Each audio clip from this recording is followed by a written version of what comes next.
बिस्मिल्लाहिर्रहमानिर्रहीम। अस्सलाम वालेकुम। आपका दोस्त सलमान हैदर। दुआ है परवरदिगार से कि उसने आपको और आपके अहले खाना को अपनी हिफ्ज़ व अमान में रखा हुआ है। मौलाना साहब की तबीयत कल से थोड़ी ख़राब है। अचानक इमरान खान साहब के हक़ में बोलना शुरू कर दिया, बल्कि ना सिर्फ इमरान खान साहब के हक़ में बोलने हैं बल्कि नवाज शरीफ की वापसी का रास्ता ही रोक दिया। कोशिश नहीं, रोक दिया उन्होंने। इसकी कुछ डिटेल्स है, मैंने आपको बतानी है। इमरान खान साहब को 14 साल कैद होनी है और 1 महीने के अंदर अंदर होनी है। इस सिलसिले में जहन साजी भी की जा रही है कि ताकि ये हो। देखे, मैंने कहा था ना कि ये होगा। हाँ जी, उसकी कुछ तफसील मैंने आपको बताई। कौन लोग ये बातें कर रहे हैं। और जस्टिस बाबर सत्तार बरोस पीर एक सरप्राइज़ देने के लिए तैयार है इमरान खान साहब की नाहली के हवाले से। उसकी भी कुछ तफसीलात हैं, चीज़ें इंटरेस्टिंग आपके सामने रखता हूँ। रिक्वेस्ट ये कि चैनल देख रहे तो चैनल सब्सक्राइब कर दें ताकि मेरा और आपका ये राब्ता बहाल रहे। सबसे जी पहले मौलाना फजल रहमान साहब जी एक प्रेस कॉन्फ्रेंस की और प्रेस कॉन्फ्रेंस में बहुत ही अहम बातें की। ऐसा लग रहा था कि जैसे वो इमरान खान साहब के बहुत करीब हैं और इमरान खान साहब के बहुत बड़े हमायती हैं, इमरान खान साहब के बहुत बड़े खैर ख्वाह हैं, इस तरह लग रहा था। और इमरान खान साहब की गिरफ्तारी पर बड़ी मुस्बत बातें कर रहे थे कि उनको जेल होना चाहिए, नहीं होना चाहिए, इस तरह की ना। और कुछ बातें बिल्कुल नवाज शरीफ साहब की मुखालफत में कर रहे थे।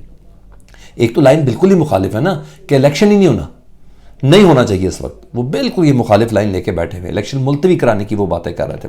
तो मौलाना साहब के अलावा कोई भी ऐसा इत्तेहादी नहीं है पीडीएम को जो इतना खुलेआम इलेक्शन की मुखालफत कर रहा हो। जी हाँ, और इसके लिए तवीलें पेश कर रहा हो।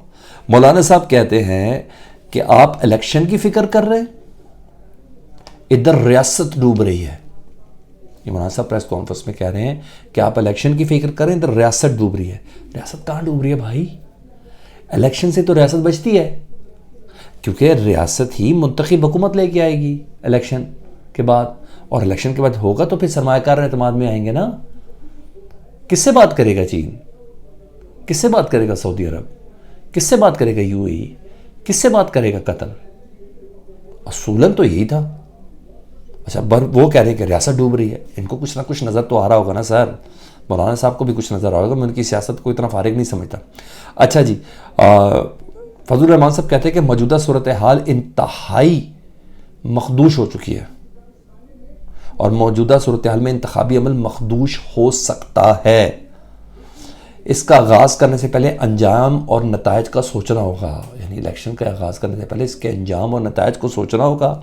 मामलात गंभीर होते जा रहे हैं, गुत्थियाँ सुलझने की बजाय उलझती नज़र आ रही हैं। भाई ऐसा क्या हो रहा है पसे पर्दा जो मौलाना साहब को नज़र आ रहा है? ख़तरनाक बात है। और वो कहते हैं वो कौन लोग हैं जो बंद कमरों में बैठकर फैसले करते हैं। अच्छा, और ख़ुद को अक्ल कुल तसव्वुर करते हैं। भाई मुझे ये बताएं, मौलाना साहब इलेक्शन से भी डरा रहे हैं और वो कौन लोग हैं? मतलब क्या मुराद है? निगरान हुकूमत को कह रहे हैं या निगरान हुकूमत के पीछे जो लोग हैं उनको कह रहे हैं? ये बड़ी बात है ना सर। वो कह रहे हैं कि जो बंद कमरों में बैठ के फैसले करते हैं और अपने आप को अक्ल कुल तसव्वुर करते हैं। बहरहाल ये बड़ी बात है। मौलाना साहब इस तरह की बात कही। इमरान खान साहब से मुतल्लिक उन्होंने क्या कहा कि मैं चाहता हूँ हर सियासतदान जेल से बाहर आए। अगर वो कानून के घेरे में आए तो फिर कोई भी इससे बाहर नहीं है।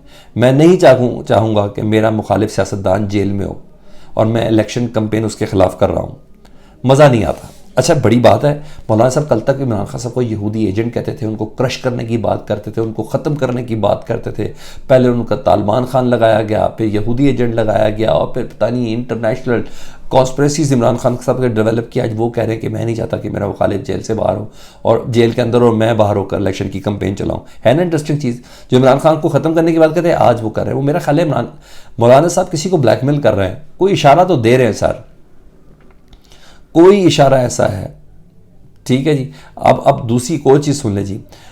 उधर मौलाना साहब इलेक्शन की तारीख ना देके ना नवाज शरीफ साहब को भी रोक रहे हैं कि इलेक्शन की हिमायत ना करके कि अभी रियासत मसला है। नवाज शरीफ साहब ने क्या करने आना जी? इधर नवाज साहब ने इलेक्शन की कैंपेन ही रन करने आना ना, उसके बाद इलेक्शन जीतना है। इसीलिए ना, जब इलेक्शन नहीं हुई तो नवाज शरीफ साहब इधर क्या करने आएंगे? उन्होंने इलेक्शन की कैंपेन करा, जो भी नेता जो वापस फिर लंदन, उन्होंने तो वापस जाना है। तो नवाज शरीफ साहब का रास्ता भी मौलाना फजल रहमान साहब रोकते हुए नजर है। उधर मोहसिन बेग साहब आपको पता है वो किनकी लाइन को टोक करते हैं, सब जानते हैं। अभी नवाज शरीफ साहब एमएन फील्ड के अंदर भी थे। तो वो कहते हैं कि हालात मुतकाजी हैं कि सोच विचार के बाद फैसला करें पीपल्स पार्टी बरवक्त मौलाना फजलुर रहमान साहब जो है जनवरी के बाद इलेक्शन चाहते हैं।